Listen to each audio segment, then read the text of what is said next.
Friends, आपका बहुत बहुत स्वागत है। आप लोग कैसे हैं? आशा है आप लोग बहुत ही अच्छे होंगे। तो चलिए फ्रेंड्स, आज हम लोग जो है एनसीईआरटी एमसीक्यू बुक में जो है यानी भारतीय इतिहास में जो है मॉडर्न हिस्ट्री में जो है आज हम लोग देखने वाले हैं अध्याय 22 को, जो भारत में जो यूरोपीय शक्ति का आगमन है। भारत में यूरोपीय शक्ति का आगमन है मॉडर्न हिस्ट्री में अध्याय 22 आपका। तो चलिए शुरू करते हैं। अगर आप चैनल पर नए हो तो चैनल को लाइक और सब्सक्राइब जरूर करें। देख सकते हैं यही बुक है, इस बुक से हम लोग जो है सीरीज को कर रहे हैं। तो चलिए देखते हैं। तो देख सकते हैं कि सबसे पहला प्रश्न है कि निम्नलिखित कथनों में से जो है कौन से कथन सही है, कौन से कथन इसमें सही है आपको तो देखना है। तो पहला है कि पुर्तगाली नाविक जो है वास्को डी गामा ने जो है 1498 ईस्वी में यूरोप से भारत तक एक जो है नए समुद्री मार्ग की खोज की थी। यह कथन आपका सही है। दूसरा है कि वास्को डी गामा जो है आशा अंतरिप होते हुए अफ्रीका का चक्कर लगाकर भारत में जो है कालीकट पहुंचे, यानी कालीकट बंदरगाह पहुंचे। ये भी कथन आपका सही है। ठीक है, उसके यानी पहला और दूसरा दोनों कथन आपका सही है। आगे है कि वास्को डी गामा जिस माल को लेकर लौटा वह पूरी यात्रा की कीमत के जो है 20 गुना दामों पर बिका।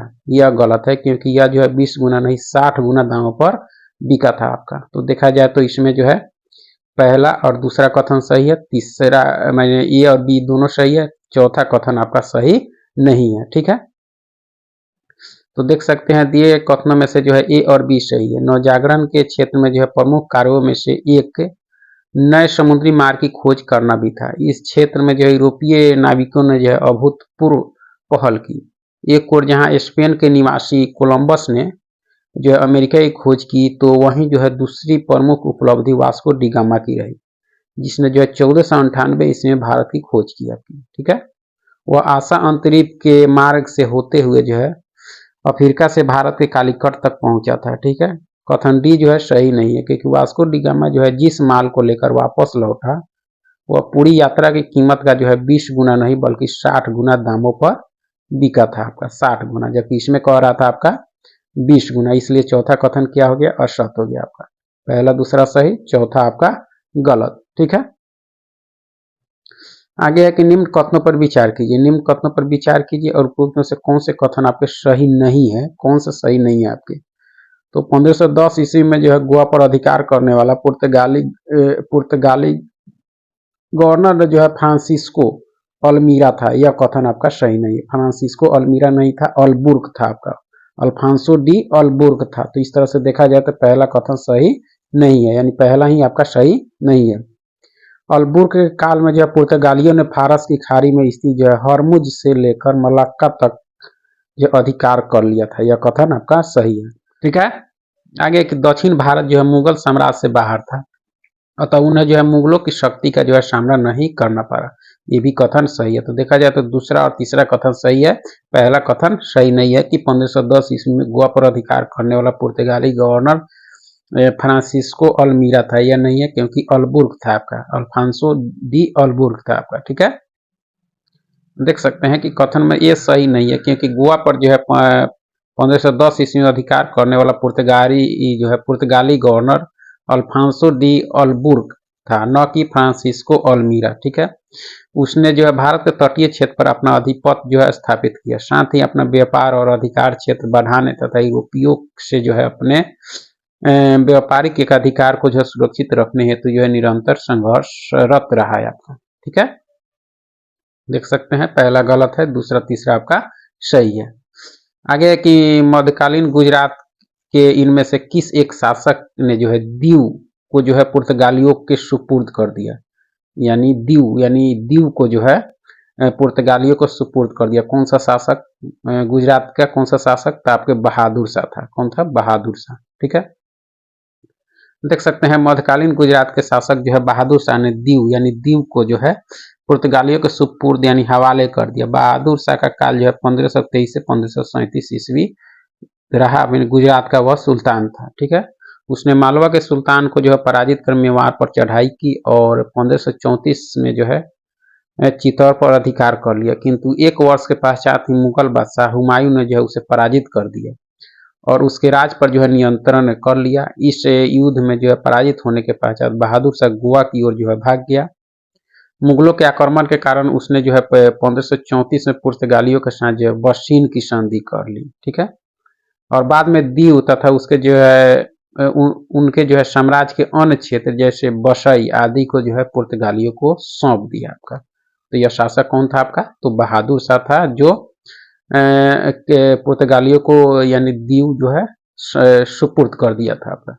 ठीक है, चलिए आगे है कि वास्को डी गामा के संबंध में कौन से कथन आपके सही है। वास्को डी गामा ने जो है 1498 इसमें भारत यात्रा के समय जो है कालीकट का शासक जमोरिन था, यह कथन आपका सही है। प्रथम यात्रा में जो वास्को डी गामा लगभग 1 वर्ष तक जो है भारत में रहा, यह कथन आपका सही नहीं है। ठीक है, वास्को डी गामा ने पुनः जो है 1501 ईस्वी में जो है भारत की यात्रा की, यह कथन आपका सही है। दूसरा कथन सही नहीं है कि 1 वर्ष तक वह भारत में रहा। ठीक है, देख सकते हैं वास्को डी गामा के संबंध में पहला और तीसरा सही है। वास्को डी गामा जो 1498 में भारत यात्रा की जो है समय कालीकट का शासक जो है जमोरिन यानी समोथिरी था, उसने जो है 1501 ईस्वी में पुनः भारत की यात्रा की थी। कथन 2 सही नहीं, क्योंकि प्रथम यात्रा में जो वास्को डी गामा कालीकट में जो है 3 माह रुकने के पश्चात जो है पुर्तगाल वापस चला गया था, 3 माह रुका था आपका। ठीक है, जबकि इसमें कह रहा था कि जो है लगभग 1 वर्ष तक भारत में रहा, इसलिए दूसरा कथन क्या हो गया? असत हो गया आपका। तो देखा जाए तो निम्नलिखित युग्मों पर विचार कीजिए और उपयुक्त युग्मों में से कितने युग्म जो है सही सुमेलित नहीं है, कितने युग्म सही सुमेलित नहीं है। तो देखा जाए आपका, तो पहला कहता है कि अल्फांसो डी अल्बुर्क सितंबर 1500 में भारत आया, यह युग्म जो है आपका सही सुमेलित नहीं है, क्योंकि सितंबर 1500 में भारत आने वाला जो अल्फांसो डी अल्बुर्क नहीं था, यह था आपके पेड्रो अल्वारेस कैब्राल था। तो इस तरह से पहला युग्म सुमेलित नहीं है। नीने डी कुन्हा, ये पुर्तगाली हेडक्वार्टर का जो है कोचीन से गोवा बदला जाना इसके समय, यह युग्म आपका सही है। ठीक है, Pedro Alvares Cabral blue water policy लाया, यह आपका युग्म सही सुमेलित नहीं है आपका। ठीक है, क्योंकि जो है ब्लू वाटर पॉलिसी जो लेकर आया था आपके अल्फांसो डी अल्मीरा लाया था। ठीक है, इस तरह से तीसरा युग्म भी सही सुमेलित नहीं है। फ्रांसिस्को डी अल्मीरा 1510 में गोवा पर अधिपत, यह कथन माने यह युग्म भी सही सुमेलित नहीं है, क्योंकि 1510 में गोवा पर अधिपत जो किया गया था अल्फांसो डी अल्बुर्क के द्वारा, न कि फ्रांसिस्को डी अल्मीरा के द्वारा। तो इस तरह से सिर्फ जो है दूसरा युग्म सुमेलित है, पहला, तीसरा, चौथा, यानी 3 युग्म इसमें सही सुमेलित नहीं है आपकी। आगे है कि 16वीं सदी के जो है यूरोपीय व्यापारी के कंपनियों के संघर्ष के संबंध में जो है कौन सा कथन सही नहीं है। 16वीं सदी के यूरोपीय व्यापारिक कंपनियों के संघर्ष के संबंध में जो है कौन सा कथन सही आपका नहीं है। तो देखा जाए तो 16वीं सदी के उत्तरार्ध में जो है इंडोनेशिया के व्यापार पर जो है फ्रांस का अधिकार स्थापित हो गया, यह सही नहीं है आपका। यह सही इसलिए नहीं है क्योंकि फ्रांस का जो है अधिकार स्थापित हो गया, फ्रांस का नहीं अधिकार स्थापित हुआ था, यहाँ जो है डच व्यापारियों ने जो है अधिकार स्थापित किया था, यानी डच की जो है व्यापारिक दृष्टि भारत की जगह जो है इंडोनेशिया पर अधिक थी। तो इस तरह से देखा जाए तो पहला कथन आपका सही नहीं है। ठीक है, सही नहीं है, उसको देखना है। इंग्लैंड, हॉलैंड तथा फ्रांस जैसे देशों ने जो है विश्व व्यापार पर स्पेनी और जो है पुर्तगाली एकाधिकार के खिलाफ जो है कड़ा संघर्ष छेड़ा, यह कथन आपका सही है। श्रीलंका, मलाया तथा भारत की व्यापारिक गतिविधियों पर जो है ब्रिटिश का आधिपत्य रहा, ये भी कथन सही है। डचों के व्यापारिक समझ जो है भारत से अलग इंडोनेशिया के जो है मसाला द्वीपों पर थी, यह भी कथन आपका सही है। तो पहला कथन आपका सही नहीं है कि 16वीं सदी के उत्तरार्ध में जो है इंडोनेशिया के व्यापार पर जो है फ्रांस का अधिकार स्थापित हो गया, फ्रांस का नहीं, यहाँ डच का अधिकार स्थापित हो गया, इसलिए पहला कथन क्या है? सही नहीं है आपका। ठीक है, आगे की भारतीय इतिहास के संदर्भ में जो निम्नलिखित कथनों पर विचार कीजिए और कितने कथन जो है आपके सही हैं, इसमें कितने कथन सही हैं आपके। तो देख सकते हैं पहला है कि डच लोगों ने जो है पूर्वी तटीय क्षेत्रों में जो गजपति शासकों द्वारा प्रदान की गई जमीनों पर जो है अपनी फैक्ट्रियां जो है गोदाम स्थापित किए, यह कथन आपका सही नहीं है। क्यों सही नहीं है? तो देख सकते हैं कि जो है पहला कथन सही नहीं है, क्योंकि गजपति शासकों का शासन जो उड़ीसा के जो है तटीय क्षेत्रों में 1400 जो है 34 से 1531 तक रहा, जबकि जो है डच ईस्ट इंडिया कंपनी द्वारा जो है भारत में पहली फैक्ट्री 1605 ईस्वी में मछलीपट्टनम में स्थापित की गई थी। तो इस तरह से देखा जाए तो पहला कथन आपका सही नहीं है, इसमें सही कथन देखना है कितने कथन आपके सही हैं। तो पहला सही नहीं है। दूसरा है कि अल्फांसो डी अल्बुर्क ने जो है बीजापुर सल्तनत से जो है गोवा को छीन लिया था, यह कथन आपका सही है। अंग्रेजी ईस्ट इंडिया कंपनी ने जो है मद्रास में विजयनगर साम्राज्य के एक जो है प्रतिनिधि से पट्टे पर ली गई जमीन के एक प्लॉट पर जो है फैक्ट्री स्थापित की थी। यह कथन सही है, तो देखा जाए तो पहला सही नहीं है, दूसरा तीसरा कथन आपका सही है। ठीक है,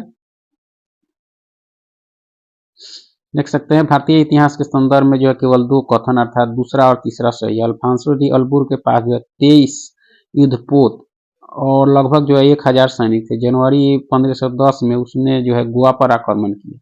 उस समय जो है गोवा का जो है शासन बीजापुर के शासक के जो है हाथों में था। अल्फांसो डी अल्बुक ने इस पर जो है नियंत्रण कर लिया। ठीक है, 1611 में जो अंग्रेजों ने जो है दक्षिण भारत में जो है मछलीपट्टनम में अपना जो है पहला कारखाना स्थापित किया, लेकिन जल्द ही जो है गतिविधियों का जो है मुख्य केंद्र मद्रास में स्थानांतरित हो गया। फ्रांसिस डे ने जो है 1639 ईस्वी में जो है विजयनगर साम्राज्य के प्रतिनिधि चंद्रगिरी से जो है मद्रास को पट्टे पर लिया था।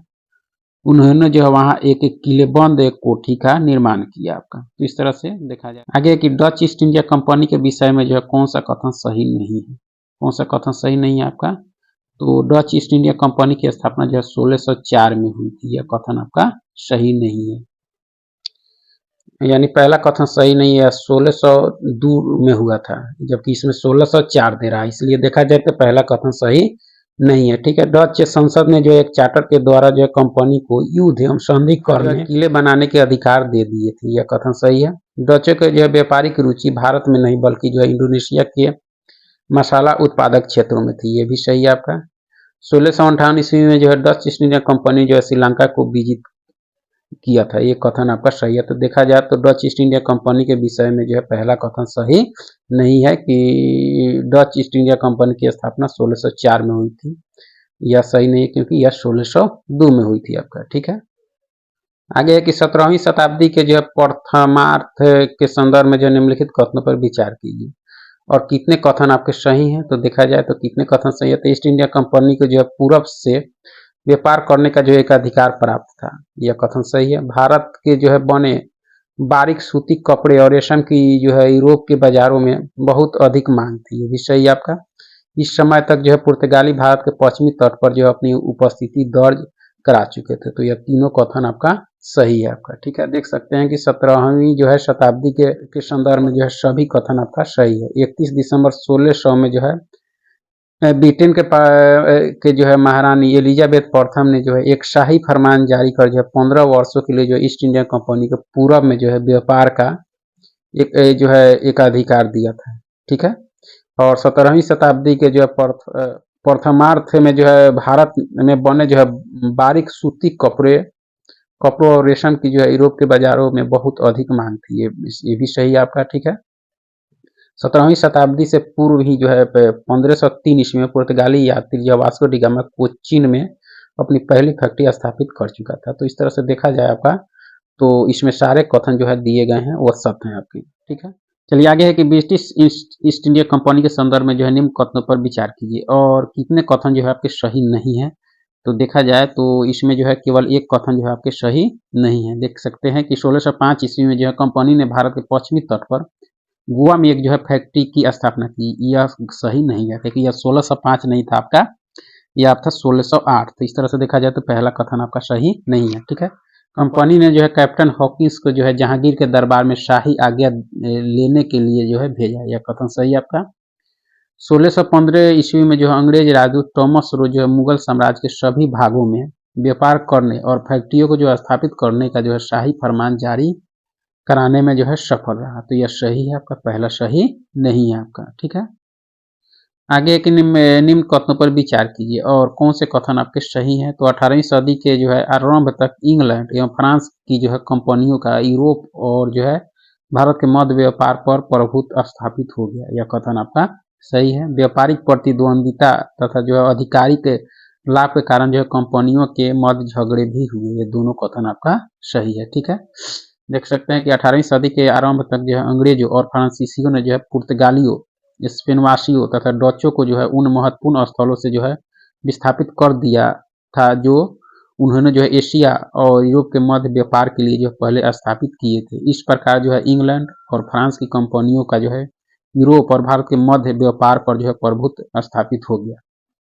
व्यापारिक कंपनियां कम से कम जो है कम से कम कीमत पर जो भारतीय माल को खरीदना चाहती थी और बाजार पर जो है अपना प्रभुत्व स्थापित करना चाहती थी, ठीक है। और इसी लाभ की स्थिति में जो है इनके मध्य परस्पर विरोध और प्रतिद्वंदिता की जो है स्थिति को जन्म दिया था। तो देखा जाए तो इसमें सभी आगे कि अंग्रेजों ने जो है दक्षिण भारत में 1611 ईस्वी में अपनी पहली फैक्ट्री कहाँ स्थापित की थी, या जो मुसलीपट्टनम में जो है स्थापित की थी, ठीक है। देख सकते हैं अंग्रेजों ने जो है दक्षिण भारत में 1611 ईस्वी में जो है अपनी पहली फैक्ट्री मुसलीपट्टनम में स्थापित की थी, परंतु जल्द ही जो है उनकी गतिविधियों का केंद्र जो है मद्रास बन गया, जिसका पट्टा जो है 1639 ईस्वी में जो संबंधित क्षेत्र के स्थानीय राजा ने उन्हें दे दिया था, ठीक है। राजा ने जो है अंग्रेजों को उस स्थान की किलेबंदी करने, उनका जो है प्रशासन चलाने और सिक्के ढालने की जो अनुमति इस शर्त पर दी थी कि बंदरगाह से प्राप्त चुंगी का जो है आधा भाग राजा को जो है हिस्से के रूप में दिया जाएगा आपका, ठीक है। तो कहाँ स्थापित की थी, मुसलीपट्टनम में। आगे के निम्नलिखित युगों पर विचार कीजिए। तथ्य दिए गए हैं और संबंधित वर्ष, और कितने युग में है सही सुमेलित नहीं है, कितने सही सुमेलित नहीं है आपके। तो देखा जाए तो सम्राट चार्ल्स द्वितीय को जो है पुर्तगालियों से जो है बम्बई का द्वीप उपहार में मिला, 1639 में, सही सुमेलित है। अंग्रेजों को जो है मद्रास पट्टे पर मिला 1622 में, यह सही है आपका, ठीक है। अंग्रेजों ने जो उड़ीसा में फैक्ट्री स्थापित की 1651, यह सही नहीं है क्योंकि यह 1633 में की थी।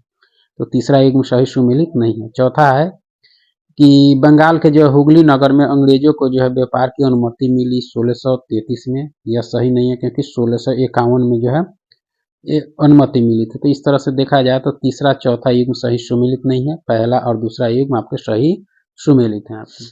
आगे कि ब्रिटिश ईस्ट इंडिया कंपनी ने जो है बम्बई प्रांत किससे प्राप्त किया था, किससे किया था, तो पुर्तगालियों से। किससे, पुर्तगालियों से। ब्रिटिश ईस्ट इंडिया कंपनी ने जो है बम्बई प्रांत को पुर्तगालियों से प्राप्त किया, क्योंकि 1661 ईस्वी में जो है पुर्तगालियों ने अपनी जो है राजकुमारी कैथरीन ब्रेगांजा का जो है विवाह ब्रिटेन के चार्ल्स द्वितीय से किया और बम्बई को जो है उसे दहेज के रूप में जो है दिया, तथा जो है राजकुमार चार्ल्स ने जो है 1668 ईस्वी में बम्बई को जो है 10 पाउंड के वार्षिक किराए पर जो है ईस्ट इंडिया कंपनी को दे दिया आपका, ठीक है।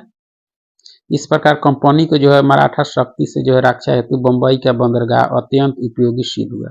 जल्द ही कंपनी ने जो है पश्चिमी तट पर मुख्यालय के रूप में जो है मद्रास का स्थान प्राप्त कर लिया आपका, ठीक है। तो पुर्तगालियों से आपका बम्बई प्राप्त हुआ था पुर्तगाली। निम्न कथनों में जो है सही कथन पर विचार कीजिए और युग्मों में से जो है कितने कथन आपके सही हैं। तो देखा जाए तो देखा है पहला है कि 1686 ईस्वी में जो अंग्रेजों ने हुगली को तहस नहस कर दिया तथा जो है मुगल सम्राट के विरुद्ध जो है युद्ध की घोषणा कर दी, यह कथन आपका सही है। दूसरा है कि औरंगजेब के शासन में जो है मुगल साम्राज्य अब ईस्ट इंडिया कंपनी की जो है तुलना में कमजोर हो गया था, यह कथन सही नहीं है क्योंकि कमजोर नहीं, उस समय मजबूत हो गया था। तो दूसरा कथन आपका जो है सही नहीं है, पहला सही है। तीसरा है कि युद्ध के उपरांत जो है मुगल साम्राज्य को जो है काफी क्षति पहुंची और कंपनी को जो है एक बड़ा क्षेत्र प्राप्त हुआ, यह कथन आपका सही नहीं है आपका, ठीक है। क्योंकि मुगलों और अंग्रेजों कंपनी के बीच हुए युद्ध के पश्चात जो है अंग्रेजों को जो है काफी क्षति पहुंची, ठीक है। इसमें दे रहा है आपका कि मुगल साम्राज्य को काफी क्षति पहुंची। इस तरह से देखा जाए तो तीसरा कथन सही नहीं है। चौथा है कि युद्ध में जो है कंपनी की पराजय हुई और उन्हें जो बंगाल में स्थित उनकी जो है फैक्ट्रियों से भगा दिया गया, यह कथन आपका सही है। पहला और चौथा कथन सही है आपके, ठीक है। आगे कि निम्न में से कौन सा कथन सही नहीं है, कौन से कथन आपके सही नहीं है। तो देखा जाए तो 1698 ईस्वी में ईस्ट इंडिया कंपनी ने जो है बंगाल में फोर्ट विलियम नामक किले का निर्माण करवाया, यह कथन आपका सही है, सही नहीं देखना है। 1717 में जो है कंपनी को मुर्शीद कुली खां से जो है व्यापार करने का फरमान प्राप्त है, यह आपका कथन सही नहीं है आपका, ठीक है। तो दूसरा सही इसलिए नहीं है कि 1717 में जो है कंपनी को मुर्शीद कुली खां से नहीं आपके फर्रुखियर से जो है व्यापार करने का फरमान प्राप्त हुआ था। तो इस तरह से देखा जाए तो दूसरा कथन सही नहीं है आपका, ठीक है। आगे कि 1740 से 48 ईस्वी के मध्य जो है यूरोप में चला ऑस्ट्रियाई उत्तराधिकार का जो युद्ध किन यूरोपीय शक्तियों के मध्य हुआ आपका। यह यूरोपीय शक्ति कौन सी थी, तो फ्रांसीसी और अंग्रेज के बीच, फ्रांसीसी और अंग्रेज के बीच, ठीक है। देख सकते हैं 1740 से 1748 ईस्वी के मध्य यूरोप में चले ऑस्ट्रियाई उत्तराधिकार के युद्ध में जो है अंग्रेज और फ्रांसीसियों के मध्य हुआ था। इस युद्ध के परिणाम जो है दोनों देशों के मध्य भारत में दृष्टिगोचर हुए। जब फ्रांसीसियों ने जो है सेंट जॉर्ज को अपने जो आधिपत्य में ले लिया था, इस युद्ध के समय जो है पांडिचेरी में फ्रांसीसी गवर्नर के रूप में जो है डुप्ले कार्यरत था आपका। ठीक है, आगे कि यूरोप में जो है अंग्रेजों तथा फ्रांसीसियों के मध्य होने वाला जो है सप्तवर्षीय युद्ध कब से कब तक चला। इंग्लैंड और फ्रांस के बीच जो चला था, यह चला था 1756 से 63 तक, 7 साल तक चला, इसलिए इसको सप्तवर्षीय युद्ध कहा गया आपका। ठीक है, यूरोप में जो अंग्रेजों तथा फ्रांसीसियों के मध्य होने वाला सप्तवर्षीय युद्ध जो है 1756 से 1763 ईस्वी तक चला था। इस युद्ध के परिणाम स्वरूप जो है कर्नाटक में फ्रांसीसियों को जो है पराजय का सामना करना पड़ा। युद्ध के पश्चात जो है भारत में फ्रांसीसियों की जो है राजनीतिक सत्ता समाप्त हो गई और अब वे जो है केवल व्यापारिक गतिविधियों तक सीमित रह गए और अंग्रेजों ने जो है बंगाल पर अपना अधिकार स्थापित कर लिया। सप्तवर्षीय युद्ध के बाद 1756 से 1763 तक चला।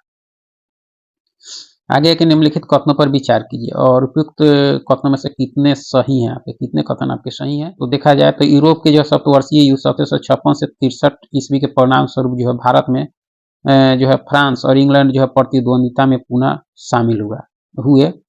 ये आपका सही है।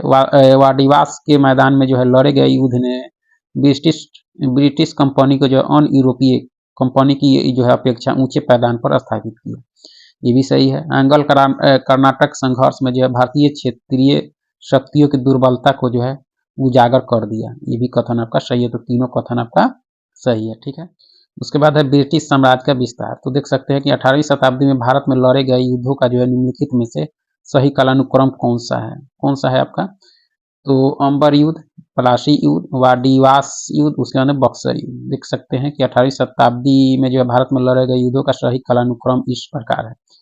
अंबर युद्ध, पलासी युद्ध, वाडिवास युद्ध, बक्सर युद्ध। अंबर की जो लड़ाई हुई थी 1749 में डुप्ले के नेतृत्व में फ्रांसीसी सेना तथा कर्नाटक के जो है नवाब अनवरुद्दीन की सेना के बीच हुई। इस लड़ाई में जो है अनवरुद्दीन मारा गया आपका। ठीक है, पलासी का युद्ध आपके 1757 में रॉबर्ट क्लाइव के नेतृत्व में अंग्रेजी सेना तथा जो है बंगाल के नवाब जो है सिराजुद्दौला के बीच हुआ। इस युद्ध में जो है सिराजुद्दौला मारा गया आपका। ठीक है, वाडिवास का युद्ध जो 1760 ईस्वी में जो है ब्रिटिश तथा फ्रांसीसी सेनाओं के बीच हुआ। यह निर्णायक युद्ध है जिसने जो है फ्रांसीसी शक्ति को जो है भारत में छीन कर दिया आपका। ठीक है, बक्सर के 1764 में अंग्रेजी सेना तथा जो है अवध के नवाब, बंगाल के नवाब तो जो है मुगल सम्राट की जो है संयुक्त सेना के बीच हुआ। इस युद्ध में जो है बंगाल पर ईस्ट इंडिया कंपनी का जो है नियंत्रण स्थापित हो गया बक्सर के युद्ध के बाद। ठीक है, तो इस तरह से देखा जाए तो इसमें जो है कालानुक्रम के अनुसार पहले अंबर का युद्ध, पलासी का युद्ध, वाडिवास, उसके बाद बक्सर का युद्ध हुआ था। ठीक है, आगे के 1717 ईस्वी में जो है मुगल सम्राट द्वारा जो है ब्रिटिश ईस्ट इंडिया कंपनी को जारी किए गए शाही फरमान के संबंध में कौन से कथन आपके सही नहीं है। तो कलकत्ता से होने वाले तो देखा जाए तो पहला है कि कलकत्ता से होने वाले व्यापार पर जो है कर वसूलने का अधिकार कंपनी को जो है प्राप्त हो गया। यह कथन आपका सही नहीं, क्योंकि कंपनी को जो है प्राप्त जो है नहीं हुआ था आपका। ठीक है, तो पहला कथन आपका सही नहीं है। कंपनी को जो है बिना कर चुका है बंगाल से जो है वस्तुओं के आयात निर्यात की छूट मिल गई। यह कथन आपका सही है। भारतीय व्यापारियों एवं कंपनियों के जो है कर्मचारियों के निजी व्यापार हेतु कर की दर जो है एक समान थी। यह कथन आपका सही है। तो देखा जाए तो पहला कथन आपका सही नहीं है। 1717 ईस्वी में मुगल सम्राट द्वारा जो है ब्रिटिश ईस्ट इंडिया कंपनी को जो है जारी किए गए शाही फरमान के संबंध में, यह फरमान किसके द्वारा? तो फर्कुसियर के द्वारा जो है जारी किया गया था आपका। ठीक है, आगे की निम्न में से कौन सा कथन सही नहीं है। कौन सा कथन आपका सही नहीं है? तो देखा जाए तो 1750 ईस्वी में जो है मुर्शीद कुली खां की मृत्यु के बाद जो है सिराजुद्दौला बंगाल का नवाब बना। यह कथन आपका सही नहीं है आपका। ठीक है, क्योंकि 1750 ईस्वी में जो है नहीं आपका, यह आपके 1756 ईस्वी में जो है अलीवर्दी खां की मृत्यु के पश्चात जो है सिराजुद्दौला जो है आपका बंगाल का नवाब बना था, जबकि इसमें 1750 दे रहा है। ठीक है, तो इस तरह से पहला कथन आपका सही नहीं है। ठीक है, सिराजुद्दौला ने जो है अंग्रेज तथा फ्रांसीसी कंपनी को जो है आदेश दिया कि वे जो है किलेबंदी रोके तथा जो है बकाया राजस्व चुकाए। यह सही आपका। जब अंग्रेजों ने जो है सिराजुद्दौला की बात नहीं मानी तो उसने जो है 30,000 सिपाहियों के साथ जो है कासिम बाजार स्थित जो है इंग्लिश फैक्ट्री पर आक्रमण कर दिया। यह कथन भी सही आपका। अंग्रेजों के हाथ से जो है कलकत्ता के निकल जाने के बाद जो है कंपनी ने जो है रॉबर्ट क्लाइव के नेतृत्व में बंगाल के लिए जो है सेना भेजी। यह कथन सही है आपका। तो पहला कथन आपका सही नहीं है। ठीक है, आगे है कि सिराजुद्दौला ने जो है फोर्ट विलियम पर जो है कब अधिकार किया, कब किया, तो 20 जून 1756 में सिराजुद्दौला ने जो है कलकत्ता में 20 जून 1756 में जो है फोर्ट विलियम को जो है को भी जो अपने अधिकार में ले लिया। नवाब बनते ही जो है उसने अंग्रेजों के विरुद्ध जो है आक्रमण व्यवहार अपनाते हुए जो है कासिम बाजार में स्थित उनकी जो है फैक्ट्री पर आक्रमण कर उस पर जो है अधिकार कर लिया था। ठीक है, तो 1756 में अधिकार किया था सिराजुद्दौला। आगे के निम्नलिखित कथनों में से कौन से कथन आपके सही है, निम्नलिखित कथनों में से कौन से कथन आपके सही हैं, तो देखा जाए तो कौन से सही है आपके, तो 1757 ईस्वी में जो रॉबर्ट क्लाइव ने जो प्लासी के मैदान में सिराजुद्दौला के विरुद्ध जो है कंपनी की सेना का नेतृत्व किया था, यह कथन आपका सही है। इस युद्ध में जो है सिराजुद्दौला की पराजय हुई, ये भी कथन आपका सही है।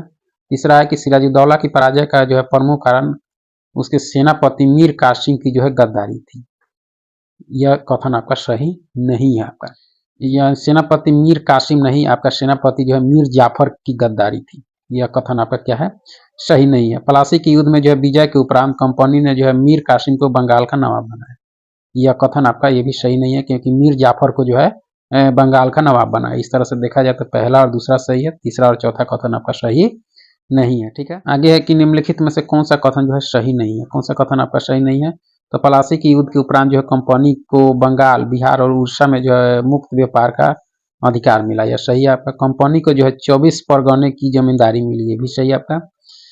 कलकत्ता पर जो है आक्रमण के हर जाने के रूप में जो है मीर जाफर को कंपनी को जो है 1 करोड़ दिए, मीर जाफर ने जो है कंपनी को 1 करोड़ दिए, यह कथन आपका सही नहीं है आपका। ठीक है, या तो तीसरा कथन सही नहीं है।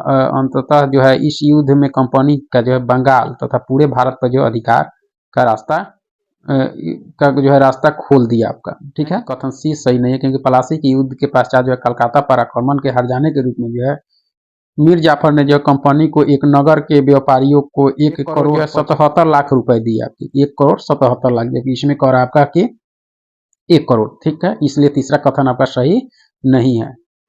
और साथ ही जो है कंपनी के जो है अधिकारियों को उपहार अर्थात रिश्वत के रूप में जो है बड़ी रकमें दी गई। क्लाइव को जो है 20 लाख और जो है एडमिरल वाटसन को जो है 10 लाख रुपए से जो है अधिक की रकम दी गई। ठीक है, इस तरह से तीसरा कथन सही नहीं है आपका। आगे के निम्न कथनों पर विचार कीजिए, उपयुक्त में से कौन से जो आपके सही नहीं है, कौन से आपके सही नहीं है, तो मीर कासिम ने जो बंगाल में आंतरिक व्यापार पर लगने वाले सभी कर समाप्त कर दिए, सही आपका, सही नहीं देखना है। मीर कासिम ने जो यूरोपीय तर्ज पर एक जो आधुनिक और अनुशासित सेना खड़ी करने का प्रयास किया, ये भी कथन आपका सही है। तो देखा जाए तो इसमें सभी कथन आपके क्या है, सत्य हैं, देख सकते हैं दिए गए सभी कथन सही है। मीर कासिम ने जो बंगाल में आंतरिक व्यापार पर लगने वाले शुल्क कर को जो है समाप्त कर दिया और अपनी प्रजा को जो है वह छूट प्रदान कर दी जिसे जो है अंग्रेजों ने जो है बलपूर्वक समाप्त किया था। ठीक है, मीर कासिम ने जो है नवाब बनने के पश्चात जो उसकी आवश्यकता महसूस की कि अपनी स्वतंत्रता को जो है कायम रखने हेतु एक भरा हुआ शाही खजाना और एक जो है कुशल सेना का होना आवश्यक है। इसलिए उसने जो है सार्वजनिक अर्थव्यवस्था को संभालने, राजस्व प्रशासन से जो है भ्रष्टाचार को समाप्त कर अपनी आय बढ़ाने और जो है यूरोपीय तर्ज पर एक जो है आधुनिक और अनुशासित सेना खड़ी करने का प्रयास किया। तो इसमें देखा जाए तो दोनों कथन आपका सही है। आगे कि 22 अक्टूबर 1764 को हुए जो है बक्सर के युद्ध में अंग्रेजी सेना के विरुद्ध कौन लड़े थे, कौन लड़े थे आपके, तो मीर कासिम लड़े थे, अवध का नवाब सिराजुद्दौला लड़ा था। ठीक है, मुगल बादशाह शाह आलम द्वितीय लड़ा थे, सभी लड़े थे आपके 1764 के बक्सर युद्ध में। ठीक है, देख सकते हैं कि 22 अक्टूबर 1764 को जो है पश्चिमी बिहार प्रांत के जो है बक्सर नामक स्थान पर एक निर्णायक युद्ध लड़ा गया, जिसमें भारतीय सेना की ओर से जो है मीर कासिम, अवध का नवाब सिराजुद्दौला और मुगल बादशाह जो है शाह आलम द्वितीय शामिल थे।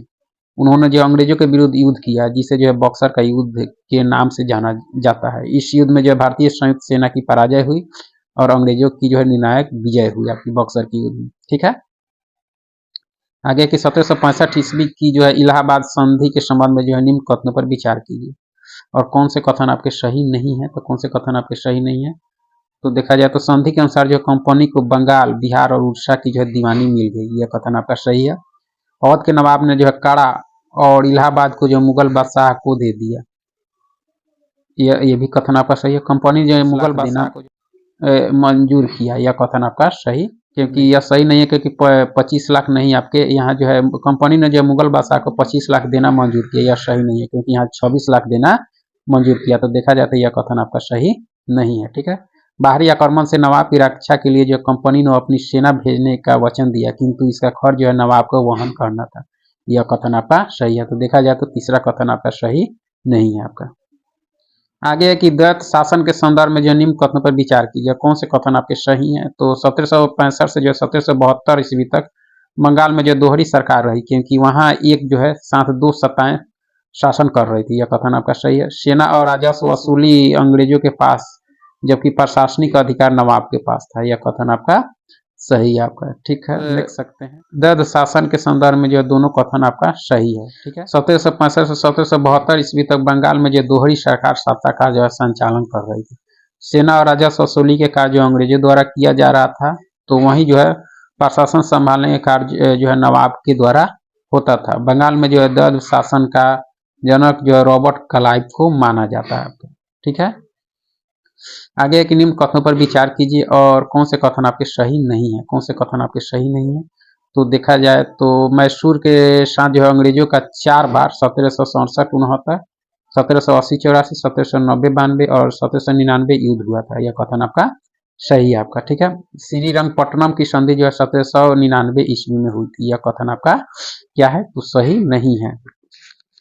यह हुई थी आपके 1792 में, यानी तृतीय आंग्ल मैसूर युद्ध के पश्चात जो अंग्रेजों और टीपू सुल्तान के मध्य आपके 1792 में जो है श्रीरंगपट्टनम की संधि हुई थी आपका। दूसरा कथन आपका सही नहीं है आपका। ठीक है, 1799 ईस्वी में जो अंतिम युद्ध में टीपू की जो है मृत्यु हो गई, यह कथन आपका सही है। टीपू के बाद जो है मैसूर का राज का जो है वाडियार राजवंश के जो हाथ में सौंप दिया गया, यह कथन आपका सही है। तो सिर्फ दूसरा कथन इसमें सही नहीं है आपका। ठीक है, आगे के निम्नलिखित युग्मों पर जो है विचार कीजिए और उपयुक्त युग्मों में से कितने युग्म जो है सही सुमेलित नहीं है आपके। तो सही कितने नहीं है आपके। तो पहला देखा जाए तो बंगाल में जो द्वैध शासन का 1772 यह सही है आपका। ठीक है, वारेन हेस्टिंग्स ब्रिटिश प्रदेश का गवर्नर जनरल बना आपके 1773, ये भी सही है आपका। सालबाई की संधि 1775, यह सही युग्म नहीं है, क्योंकि यह जो हुई थी आपके 1782 में हुई थी मराठों और ब्रिटिश ईस्ट इंडिया कंपनी के प्रतिनिधियों द्वारा। ठीक है, तो तीसरा सही युग्म नहीं है। प्रथम आंग्ल मराठा युद्ध का प्रारंभ 1782, यह सही नहीं, क्योंकि यह 1775 में हुई थी। इस तरह से देखा जाए तो तीसरा चौथा युग्म जो है सही सुमेलित आपका नहीं है। आगे है कि निम्नलिखित कथनों में से जो कौन से कथन सही है और कौन से कथन सही है आपके। तो देखा जाए तो प्रथम आंग्ल मराठा युद्ध जो है 1782 ईस्वी की जो मंगलौर की संधि के साथ समाप्त हुई, यह सही नहीं है, क्योंकि प्रथम आंग्ल मराठा युद्ध जो है 1782 की जो है आपके सालबाई संधि के साथ जो है समाप्त हुई थी, तो यह पहला कथन आपका सही नहीं है। ठीक है, उसके द्वितीय आंग्ल मराठा युद्ध जो है मराठा युद्ध 1803 से 6 ईस्वी में जो उड़ीसा और जो है यमुना के उत्तर में स्थित आगरा और दिल्ली सहित कई भू भाग अंग्रेजों के अधिकार में आ गए, यह सही है आपका। ठीक है, 1817 से 19 ईस्वी के तीसरे आंग्ल मराठा युद्ध ने जो है मराठों की शक्ति को जो है पूर्ण रूप से दबा दिया, यह युग्म आपका, यह कथन आपका सही है। तो देखा जाए तो दूसरा और तीसरा कथन आपका सही है, पहला सही नहीं है। आगे कि भारत में जो ईस्ट इंडिया कंपनी की सफलता का राज था, क्या राज था। तो भारत में जो राष्ट्रीय भावना की कमी थी, ये भी सही था। कंपनी की सेना को जो है पश्चिमी प्रशिक्षण मिला था तथा उसके पास जो है आधुनिक हथियार थे, यह भी सही है। भारतीय सैनिकों में जो है राष्ट्रीय भावना का अभाव था, जिसके फलस्वरूप कोई जो उन्हें जो है अच्छा वेतन दे अपनी सेवा में लगा सकता था, ये भी था। तो देखा जाए तो उपयुक्त सभी थे आपके। भारत में ईस्ट इंडिया कंपनी की सफलता का राज आपका। ठीक है, आगे है कि अपने राजनीतिक उद्देश्यों को पूरा करने हेतु जो लॉर्ड बेलेजली ने जो है किन उपायों का सहारा लिया। तो यह लिया सहायक संधि प्रणाली का, खुला युद्ध का, पहले से अधीन बनाए जा चुके शासकों का जो है भूभाग हड़पना, उपयुक्त में से सभी का आपका। ठीक है, लॉर्ड बेलेजली ने जो अपनी राजनीतिक उद्देश्य को पूरा करने हेतु जो है 3 उपायों का सहारा लिया, जिसमें शामिल था आपका सहायक संधि प्रणाली। इनमें जो है समानता भारतीय शासक को यह भी स्वीकार करना पड़ता था कि जो है वह अपने दरबार में एक ब्रिटिश रेजिडेंट रखेगा आपका। ठीक है, और खुला युद्ध के अंतर्गत जो है अंग्रेज भारतीय राज्यों के खर्च पर एक जो है बड़ी सेना रखते थे और यह युद्ध अपने क्षेत्र से जो है दूर लड़ते थे आपका। ठीक है, पहले से अधीन बनाए जा चुके शासकों के क्षेत्रों को हड़पना। लॉर्ड बेलेजली भारत में जो है ब्रिटिश साम्राज्य के विस्तार हेतु आया था और इसी लक्ष्य को जो है वेलेज़ली ने जो है पूर्ण करने का प्रयास किया आपका। ठीक है, निम्न में से सहायक संधियों के प्रावधानों पर जो है विचार कीजिए और उपयुक्त में से कौन से आपके कथन सही नहीं है। तो कौन से कथन आपके सही नहीं है तो देखा जाए आपका, तो भारतीय शासक को जो है अपने दरबार में एक ब्रिटिश जो है रेजिडेंट रखना होता था, यह सही है आपका। भारतीय शासक जो है अंग्रेजों की स्वीकृति के बिना किसी यूरोपीय को जो है अपनी सेवा में रख सकते थे, यह कथन आपका सही नहीं है आपका। ठीक है, गवर्नर जनरल के परामर्श के बिना जो है कोई भारतीय शासक जो है दूसरे शासक से वार्ता कर सकता था, ये भी कथन आपका सही नहीं है आपका, क्योंकि वह बिना जो है परामर्श के जो है दूसरे शासक से वार्ता नहीं कर सकता था। सहायक संधि के बदले जो अंग्रेज उस शासक तथा जो है उसके राज की जो है रक्षा का वचन देते थे, यह कथन आपका सही है। तो देखा जाए तो इसमें पहला और चौथा कथन सही है, दूसरा और तीसरा कथन आपका सही नहीं है। यहाँ पे किसके, तो सहायक संधि के प्रावधानों के विचार में। आगे आगे के निम्नलिखित युग्मों में से कितनी युग्म जो है सही सुमेलित है। तो देखा जाए तो सहायक संधि करने वाले राज और संबंधित हुआ था हैदराबाद जो आपके 1798, यह सही आता है। मैसूर 1799, अवध 1801, पेशवा 1802। तो देखा जाए तो इसमें सारे युग्म जो है सही सुमेलित है। सहायक संधि का जन्मदाता जो है लॉर्ड वेलेज़ली को माना जाता है। यह एक प्रकार की जो है मैत्री संधि थी, जिसका प्रयोग जो है 1798 से जो है 1805 ईस्वी तक भारत के जो है देशी राज्यों से संबंध स्थापित करने हेतु किया गया था। इस संधि को जो है हैदराबाद के निजाम ने जो है 1798 ईस्वी में सबसे पहले स्वीकार किया था। तत्पश्चात मैसूर ने जो है 1799 ईस्वी में, ठीक है, और अवध ने जो है 1801 में, और आपके पेशवा 1802 में जो है इसे स्वीकार किया था आपका। ठीक है, आगे कि अंग्रेजों ने जो है इंदौर के होलकर राजवंश से जो है राजघाट की संधि कब की थी, तो 1806 में। अंग्रेजों द्वारा जो इंदौर के होलकर राजवंश से जो है राजघाट की संधि जो है जनवरी 1806 में की गई थी। इसी संधि के साथ जो है लॉर्ड वेलेज़ली को भी जो है भारत में जो वापस से ब्रिटेन बुला लिया गया था। ठीक है, इस संधि का मुख्य कारण जो था विश्व पटल पर जो नेपोलियन बोनापार्ट का जो पुनः आगमन था, और ब्रिटेन ने जो है इसी को जो है मद्देनजर रखते हुए जो है अपने धन को बचाने हेतु साम्राज्य के प्रसार को रोकने का निर्णय लिया आपका। ठीक है, तो यहाँ पे 1806 में राजघाट की संधि हुई थी।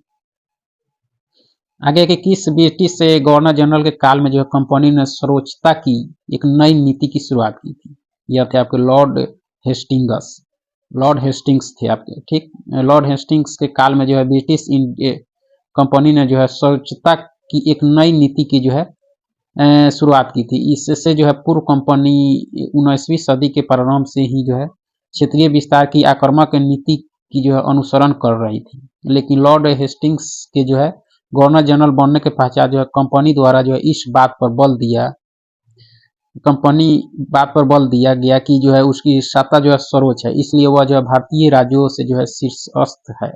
अपने हितों की रक्षा हेतु जो है भारतीय रियासतों का जो है अधिग्रहण भी कर सकती है, या उनको जो है अधिग्रहण करने हेतु जो है बात भी कर सकती है। तो जो है सर्वोच्चता की नीति अपनाई किसने, लॉर्ड हेस्टिंग्स ने आपका। ठीक है, आगे के किसके नेतृत्व में जो है अंग्रेजों ने सिंध का जो है अधिग्रहण कर लिया, किसके नेतृत्व में जो है अंग्रेजों ने सिंध का अधिग्रहण कर लिया, तो आपके चार्ल्स नेपियर के नेतृत्व में जो अंग्रेजों ने सिंध का जो है अधिग्रहण कर लिया। 1843 ईस्वी में एक संक्षिप्त अभियान के पश्चात यह कार्य किया गया था, और इस कार्य के बदले जो है नेपियर को जो है पुरस्कार स्वरूप 7 लाख रुपए भी मिले थे आपके। ठीक है, इससे पूर्व जो है 1832 ईस्वी में एक संधि के द्वारा जो है सिंध की सड़कों और नदियों को जो है ब्रिटिश से व्यापार के लिए जो है खोल दिया गया था। इसी दौरान जो है 1839 ईस्वी में सिंध के अमीर कहलाने वाले सरदारों के साथ एक सहायक संधि पर हस्ताक्षर भी कराए गए थे आपका। ठीक है,